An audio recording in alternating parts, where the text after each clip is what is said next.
మెదక్ జిల్లా వెల్దుర్తి మండల కేంద్రంలో రేషన్ డీలర్లు తమ సమస్యలపై సోమవారం తహసీల్దార్ కార్యాలయంలో వినతి పత్రం సమర్పించారు. తమకు రావాల్సిన 5 నెలల కమిషన్ నిధులు విడుదల కాకపోతే ఇబ్బందులు ఎదుర్కొంటున్నామని ఆవేదన వ్యక్తం చేశారు. ప్రభుత్వం వెంటనే తమకు రావాల్సిన 5 నెలల కమిషన్ నిధులు విడుదల చేయాలని రెవెన్యూ ఇన్స్పెక్టర్ నర్సింగ్ యాదవ్ కు రేషన్ డీలర్లు వినతి పత్రాన్ని సమర్పించారు. ప్రభుత్వం వెంటనే తమ సమస్యలు పరిష్కరించాలని కోరారు. కమిషన్ కొరకు మేము వెల్దుర్తి మండల డీలర్లందరం కలిసి మెమరాండం తహసీల్దార్ గారికి ఇవ్వడం జరిగింది. మే నెల నుండి ఏప్రిల్, మే, జూన్, జూలై, ఆగస్టు దాకా మా కమిషన్ రాలేదు.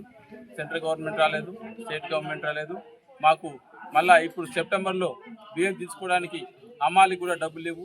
మా రూమ్ కిరాయిలు ఇచ్చేందుకు కూడా రూమ్లో కిరాయి కట్టేందుకు కూడా డబ్బులు లేకుంటున్నాయి. ఇప్పుడు పరిస్థితి దయనీయంగా ఉన్నది. డబ్బులు లేకుంటున్నాయి మా డీలర్లకు. ఖచ్చితంగా మాకు కమిషన్ మాయమ్మకు ఇవ్వగలరని కోరుతున్నాం. రేషన్ డీలర్ల సమైక్యతో ఎంఆర్ఓ గారికి మెమరాండం ఇవ్వడం జరిగింది.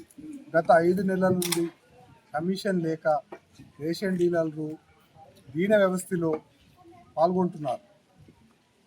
రూమ్ కిరాయిలు కట్టడానికి మరియు వాళ్ళ స్కూల్ పిల్లల ఫీజులు కట్టడానికి, మళ్ళీ సెప్టెంబర్ నెలలో రాబోవడానికి అమాలి ఖర్చులకు కూడా అమౌంట్ లేక రేషన్ డీలర్లు చాలా బాధపడుతున్నారు.